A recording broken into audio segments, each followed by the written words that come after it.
Hello friends, today we'll be discussing on a very interesting topic which I previously covered, but today it is solution based. How to handle emotional blackmail in a relationship. If you suspect you are being emotionally blackmailed, there are things which you can do. Number one, recognize it for what it is. If you suspect you are being emotionally blackmailed, start by paying some more attention to the dynamics of your relationship. If you want to solve a problem, you need to know whom you are dealing with and how and what you need to exactly do. Point number two, write it all down. Don't keep anything in the mind, because when it is in the mind, you cannot analyze it. Not sure about whether you are dealing with emotional abuse? Write things down. Writing things down can help you see an abusive pattern with ease. Journaling can also help you unravel the manipulative veil of your emotional blackmail in the relationship, which you have placed on your senses.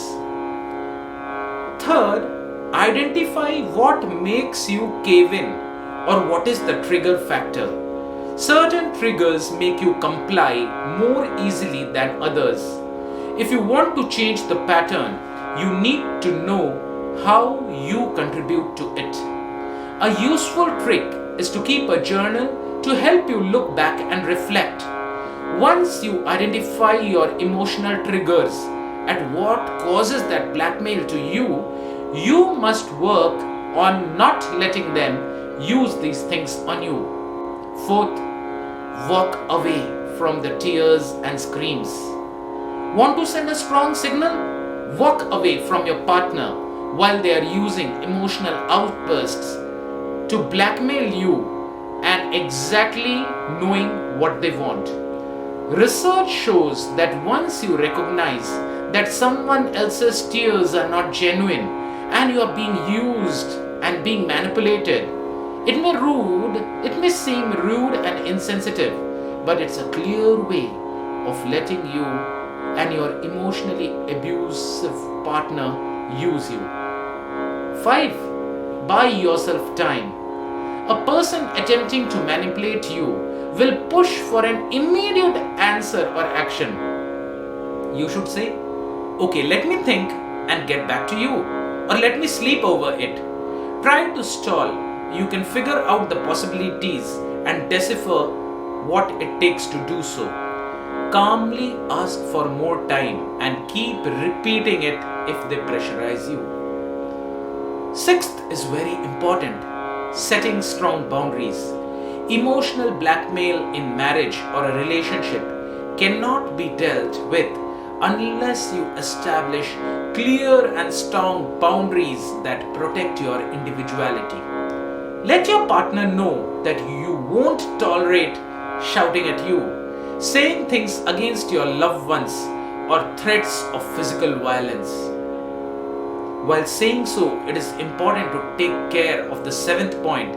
Determine if you are safe.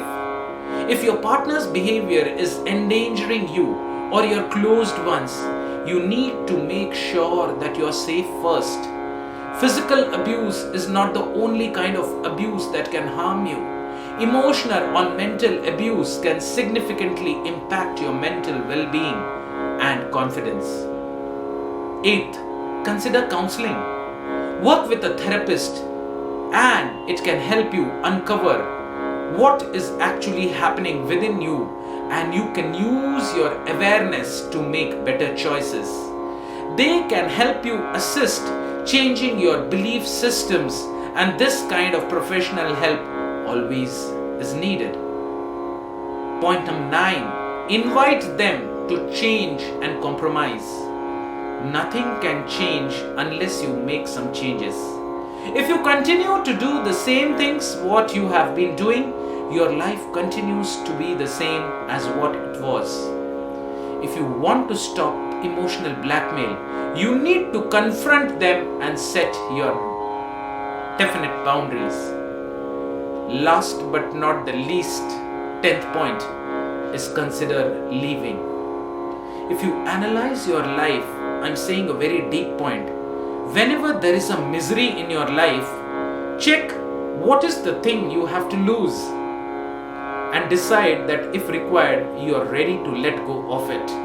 A blackmailer has most likely learned early that to get their needs satisfied, you are the only way.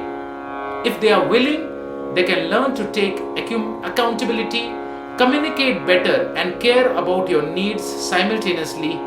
Then only you should continue that relationship, or you need to say goodbye. Last but not the least, in conclusion, I'd like to say, however, all said and done, if you don't want to change, you need to ask yourself, is this kind of relationship is what you want to stay throughout your life? Please put your comments in the comment box and like and subscribe my video if you enjoyed it. Thank you very much. This is Dr. Saurabh Chaudhuri, your ancient Indian Vedic ambassador. And if you like my app, please download it from the Google Store. Thank you.